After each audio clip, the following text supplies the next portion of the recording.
Olá, irmãos. Bom dia a todos. É um prazer, né? Estar mais uma vez aqui, prestando essa diligência desse trabalho que será realizado agora.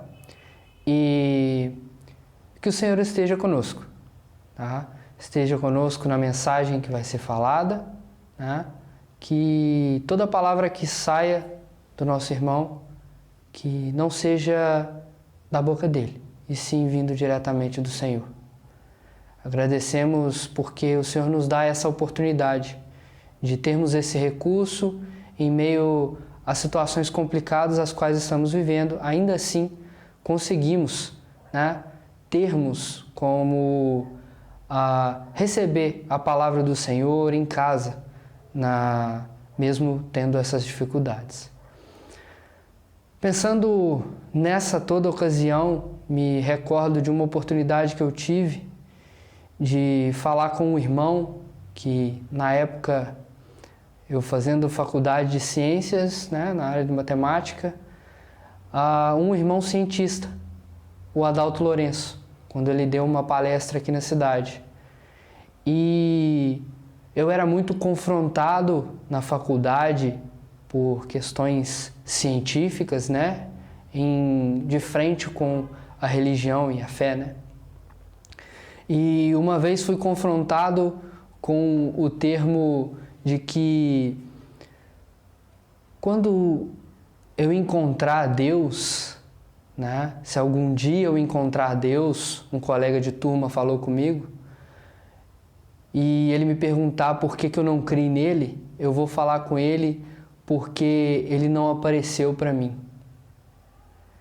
E eu fiquei com aquilo na cabeça e conversando com um de nossos conselheiros e também a oportunidade que tive de conhecer esse irmão, eu fui confrontado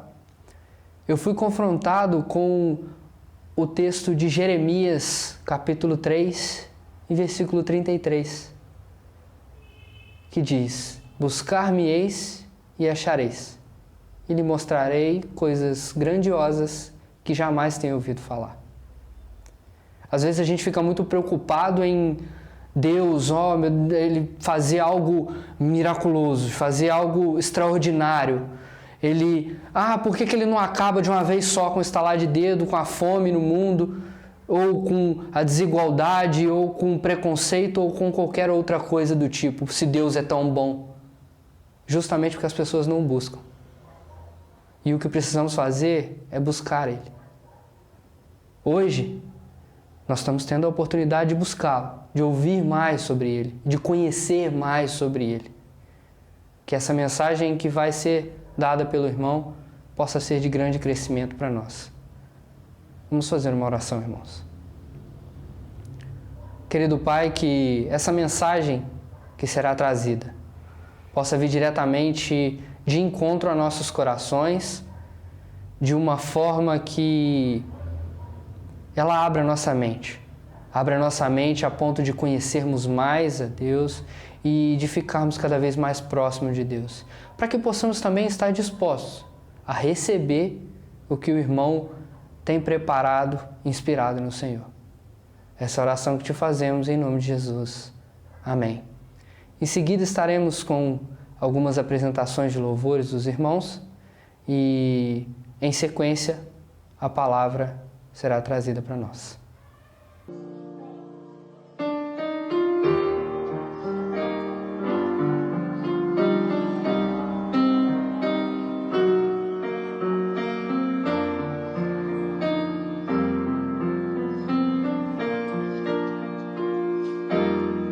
Conforme a tua infinita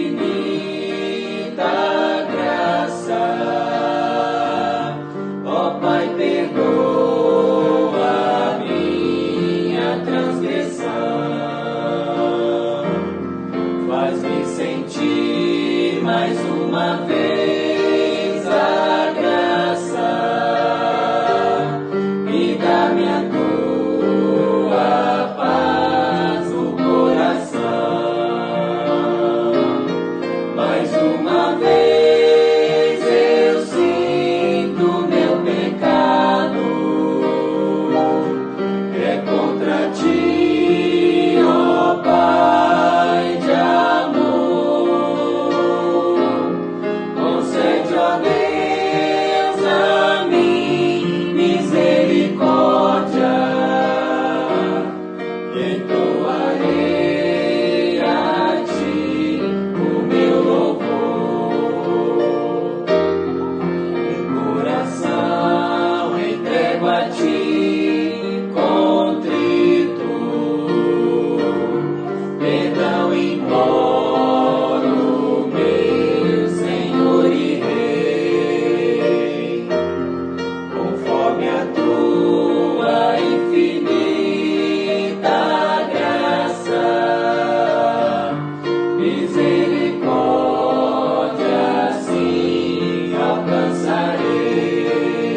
irmãos, na permissão do Senhor, nesta noite nós vamos estar encerrando a nossa série de estudos, o desafio de ser uma igreja para todos.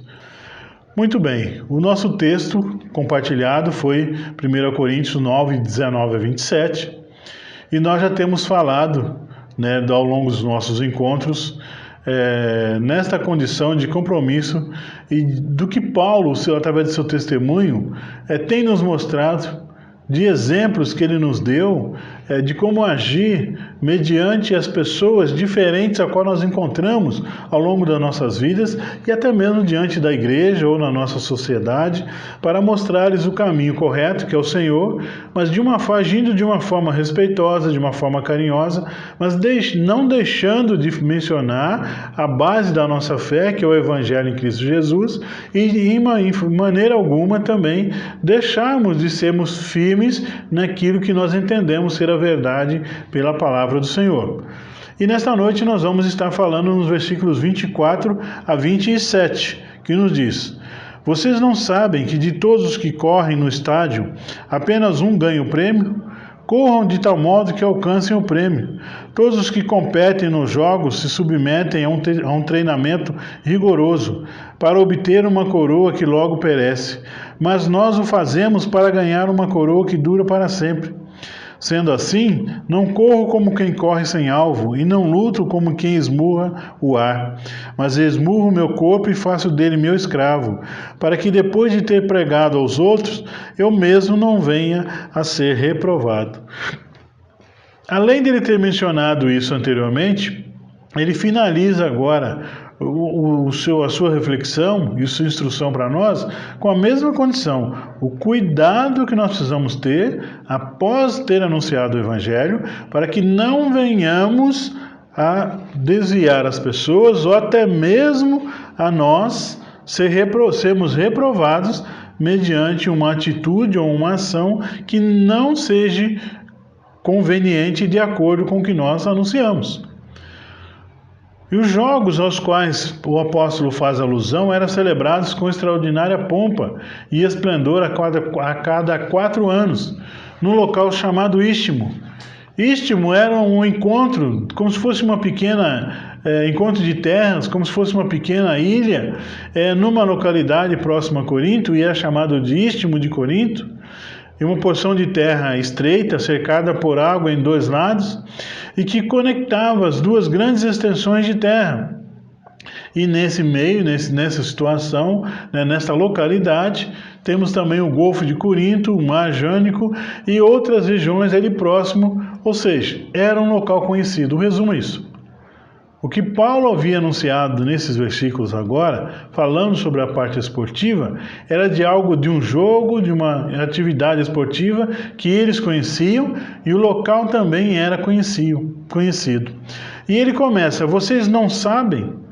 Por que dizer o quê? O texto em destaque compara a jornada da vida cristã como uma disputa. Nós estamos todos os dias passando por dificuldades. Todos os dias nós somos provados. Já falamos aqui no tempo passado sobre a provação e a tentação. Nós estamos todos os dias sendo provados. E pela frase de Paulo aqui, vocês não sabem, Paulo sugere que aqueles jogos aos quais ele alude, ele menciona, eram bem conhecidos por eles. E que eles devem ser familiares com o seu design e com a maneira pela qual foram conduzidos. Ou seja, para nós um aprendizado, ao transmitir o Evangelho de salvação, utilizarmos palavras de fácil entendimento e exemplos, como nós temos as parábolas na Bíblia, de situações em que fazem parte da comunidade a qual nós estamos nos referindo, que com certeza torna muito mais fácil a compreensão do Evangelho. Faz com que as pessoas tenham uma facilidade nesta interpretação. E Paulo também deixa bem claro que, se eles o tivessem feito, se eles tivessem se esforçado, como eles faziam, para objetos tão comparativamente sem importância quanto a obtenção de uma guirlanda terrena, que fala na coroa terrena, porque naquela época o que eles recebiam, o que o conquistador recebia como prêmio, era uma coroa de azeitona, folhas da árvore de azeitona, e depois ele recebia como se fosse um buquê de salsa verde. Coisas, ele falava de coisas que eles conheciam, coisas que pereciam. E ele deixou bem claro, se eles assim, para isso, eles se esforçam, eles treinam, eles dedicam a vida para poderem competir e vencer, certamente seria apropriado que ele fizesse isso para obter uma coroa que nunca deveria desaparecer. Ou seja, para nós cristãos. Se às vezes nos esforçamos para coisas que são legais, são legítimas diante do mundo, muito mais nos esforcemos para alcançarmos a coroa da bênção do Senhor, para alcançarmos o desfrute da glória na presença do Senhor. Por que fazer as coisas do Senhor mais ou menos? Não, nós precisamos fazer e muito bem feito. Isto é muito sério para nossas vidas, porque realmente no dia a dia torna-se muito fácil nós nos envolvermos de tal forma que fazemos as outras coisas em primeiro lugar e posteriormente, se nos sobra um tempo, nós fazemos as coisas do Senhor. Amados, nós temos que mudar isso, nós temos que pensar em primeiro lugar as coisas do Senhor, em primeiro lugar o Senhor. Buscai, pois, em primeiro lugar as coisas de Deus, para que as demais coisas nos sejam acrescentadas. Tudo com muito compromisso, tá? Nada de qualquer maneira. Tudo com muito compromisso, com muita responsabilidade, sim. Mas é desta forma que nós precisamos agir para continuarmos dando glórias a Deus por aquilo que nós recebemos. E temos a convicção de que o dia em que nós nos encontrarmos com o Senhor, nós não estaremos com as mãos vazias. Nós teremos algo a oferecer ao Senhor no contexto de que as nossas vidas o serviu. Olha que nós devemos tanto. Ainda não fazemos nada, repito, ainda não fazemos nada perante tudo o quanto Ele tem feito por nós.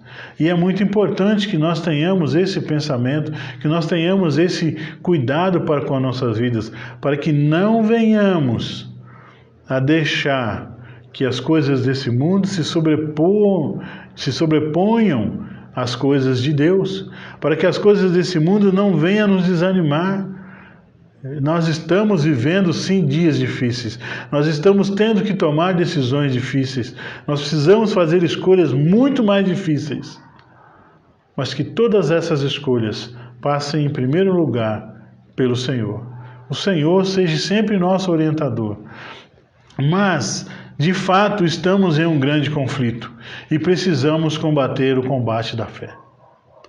Pare neste momento e avalie o que tem afligido a sua vida. Pare neste momento e avalie como tem sido a sua dedicação às coisas de Deus. Nós, de uma certa forma, fomos obrigados a ficar em casa.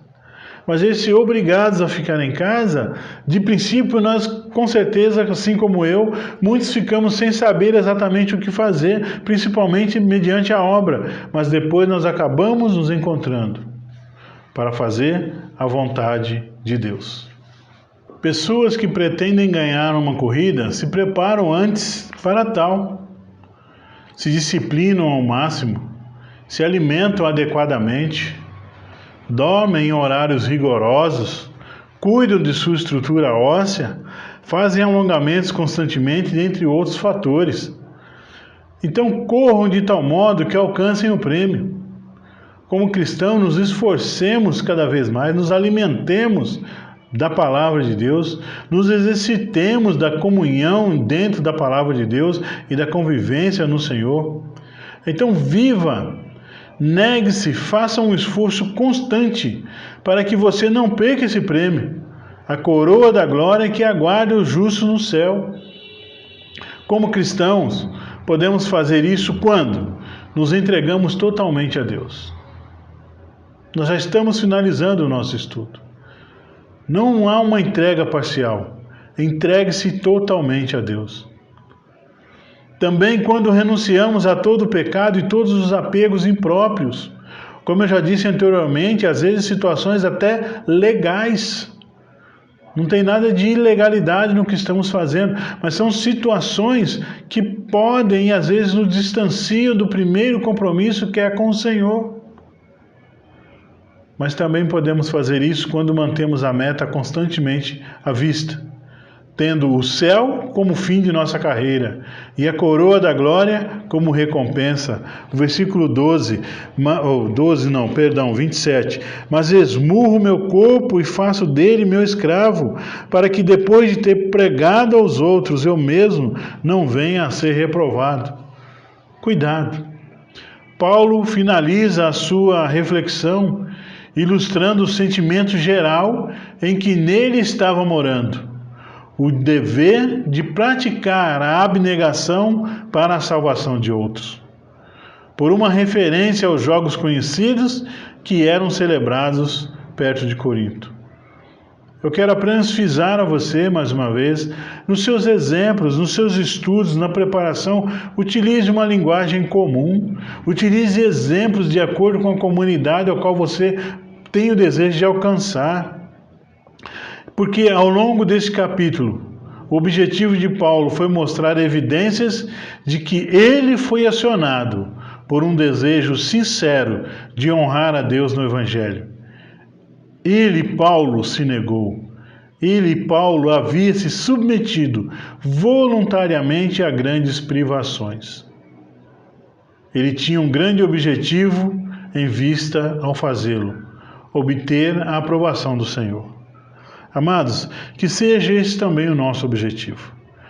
Tudo quanto nós formos realizar, que o façamos para obter a aprovação do Senhor. Respeitamos os homens, com certeza, a sociedade, cuidamos para não ofender ninguém, também com certeza, e é uma realidade, mas que a nossa base principal, o nosso objetivo principal, melhor dizendo, seja alcançar a aprovação do Senhor. Que Deus abençoe a todos. A palavra foi trazida para nós, irmãos. Ela foi entregue pelo mensageiro de Deus. Por uma pessoa que se dispôs e se entregou para estudar e para trazer essa palavra para nós. Agora é fazermos a nossa parte em dar ouvidos e principalmente colocar em prática o que foi trazido. Vamos fazer uma oração e em seguida teremos mais uma apresentação de louvor trazida por alguns de nossos irmãos e assim encerraremos nosso trabalho essa manhã. E assim encerraremos esse trabalho dessa manhã. Ó Pai, obrigado, pois o Senhor inspirou e o Senhor trabalhou no coração desse irmão para que ele trouxesse essa mensagem. Que possamos receber e, como já disse, principalmente colocar em prática o que foi dito. E que também possamos ser reflexos da imagem do Senhor na vida das pessoas à nossa volta. Essa oração que te fazemos, Senhor, em nome de Jesus. Amém.